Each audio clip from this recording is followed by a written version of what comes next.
last class, we had started off with restoration and surrender of lapsed patent. So we understood what do you mean by a lapsed patent. It is when you are not paying a renewal fee. Even though you are a patentee, that is a patent holder, you're supposed to pay every year a renewal fee, failing of which you might lose your patent, which is called as lapsed patent. So how can you restore it? What are the applications to be followed up? Application for restoration of lapsed patent. Where a patent has ceased to be in effect.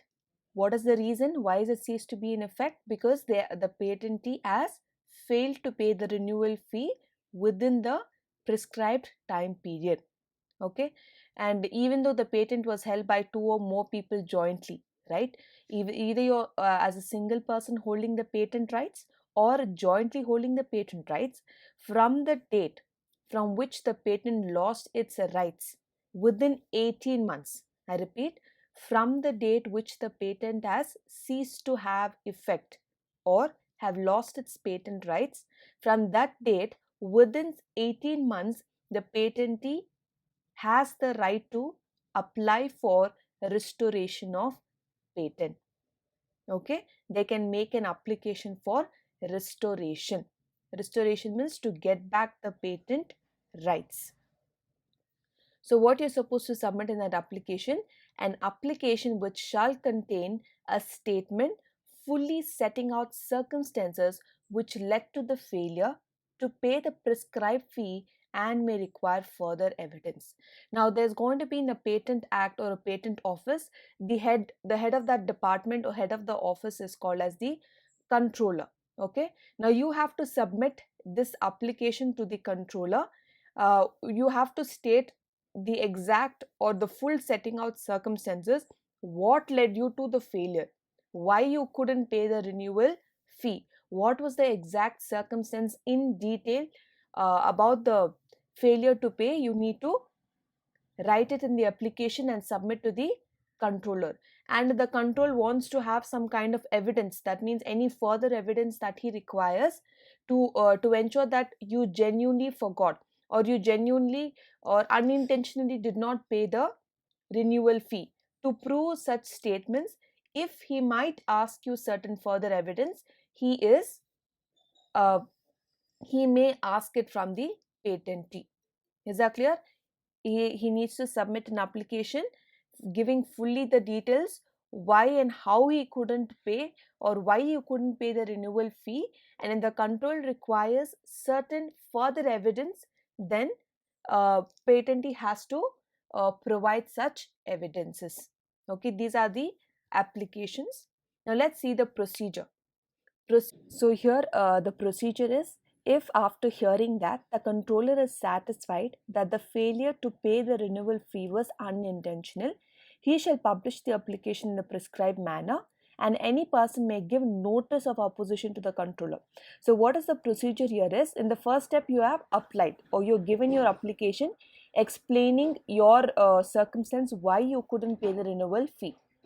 Now in the procedure, the first step is that once you have submitted that application, the control may consider that and believe that okay, it was unintentionally that the patentee did not pay the renewal fee, and he may publish that application in a prescribed manner, and he will open that publish that application for anybody to oppose. Okay, for anybody to oppose, to say that if there's anybody who can witness against the patentee, he did not pay the patent fees intentionally, okay, or he delayed himself in paying the renewal fee. Is that clear? It was completely intentional within the knowledge of the patentee. In such a manner, if somebody is going to oppose, okay, if notice of opposition, that's what I meant. Somebody is telling or going against the patentee, telling he was aware of the renewal fees date, but he purposely or intentionally did not pay. That is called as notice of opposition.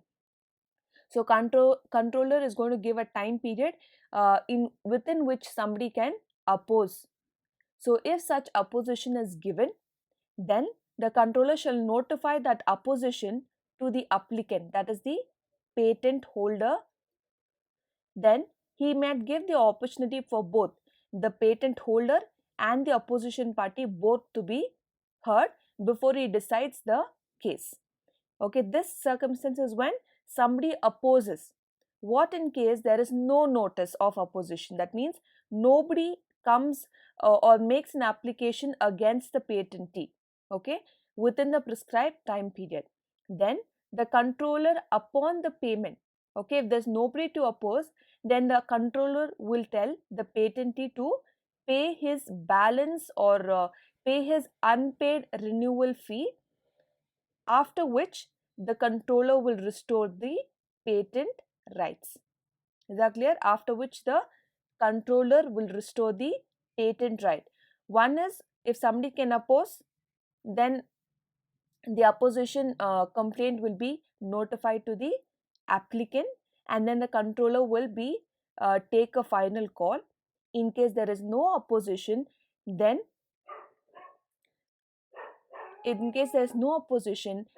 upon the payment of the unpaid renewal fee, the patent rights will be restored. Is that clear? That's the procedure for getting back your payment or restoration of patent rights. Next, once the patentee has got back his patent rights, okay, what are the rights or what are the rights that the patentees of a lapsed patent which have been restored? Number one, when a patent is restored, the rights of the patentee shall be subject to such provisions as the controller thinks to be fit. Okay, now controller is the one who's going to decide what are the rights that a patentee can have. Okay, so whatever he thinks it to be fit, all those rights shall be given to the patentee after the patent rights have been restored, or compensation of persons who may have begun to avail themselves. So what do you mean by the statement is, if there's anybody who is not invented, basically who is copying or is making a duplication of the work, right? That means they have started to begin to avail the patent by themselves. That means they're wrongfully using the patent rights. So from them, the patentee can avail compensation. Okay, without his permission they are using it, so therefore he can avail for a compensation from them. Next, no suit or proceeding shall be commenced in respect of the infringement of a patent committed between the date on which the patent ceased to have an effect and the date of publication of the application of restored patent. Now in case, now first thing you understood, right?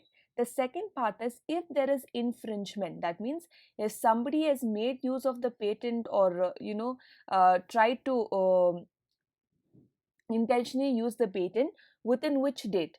Within from the date the patent lost its rights, okay, from that date to again when the patent was restored. Between these two dates, if there's anybody who has infringed the patent, okay, in such case the patentee cannot have any kind of legal proceedings against them. That's why the statement says no suit or other proceedings shall be commenced. In what respect? Infringement of a patent. When was it committed? From the day when it patent lost its rights and to the day when the patent was restored the rights. Between this time period, if there was infringement, there would be no suit or there would be no proceeding commenced. Is that clear? So that's about the rights of the patentee. Next, surrender of patent. Any patentee may at any time, by giving notice in the prescribed manner to the controller, offer to surrender his patent. So in case the patentee himself wants to surrender, right, want to give up the patent rights, that is called as the surrender of patent. Okay, by himself he's going to give the notice to the patent office and says he wants to surrender the patent rights. So when such offer is made or when such application is given by the patentee, then the controller or the patent office shall publish that offer.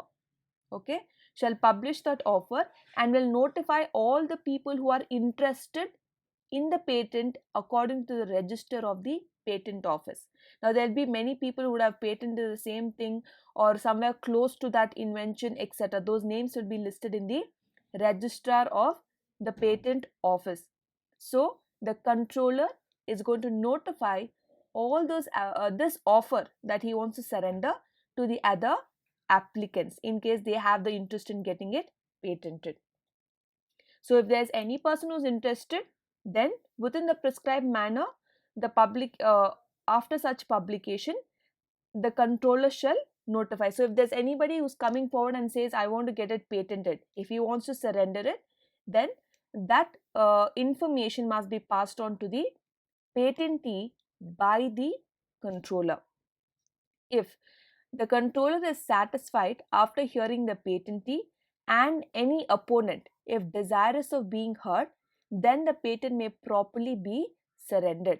So if all the discussions have been done by the patentee and by the controller, let's say the patent is supposed to be for a social cause, okay, for an example, for a social cause or for a social benefit. So he wants to surrender it, and the controller is satisfied with this decision or with the explanation, then he may accept the offer and by order revoke the patent. Okay, with the explanation, if the controller is satisfied, what will he do? He will accept the offer of surrender by order and revoke the patent. Revoke means cancel the patent rights. Once the patent rights have been cancelled, anybody can make use of the patent and make money. Okay, so that's the part of revoking the patent. Next, infringement of patent. What do you mean by infringement? It is when a party makes, uses, offers to seek, or imports goods covered by the patent without the patent owner's permission. Basically, infringement is somebody utilizing my invention without my knowledge.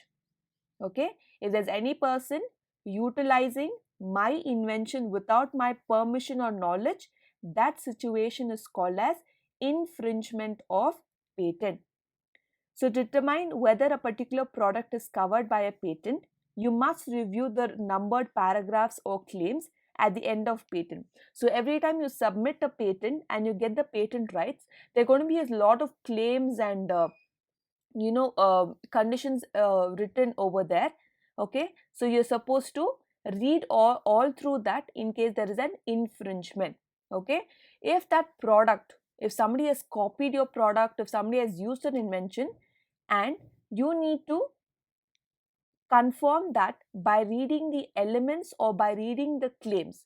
Even if one of the claims mentioned in the patent matches with that duplication of invention, then that is said to be infringement of patent, or it is called as in short infringe. Okay, that's about infringement of patent. Last topic is revocation of patent. Revocation means cancelling. You remember here we just spoke about it, the last line, revocation, cancellation of patent rights.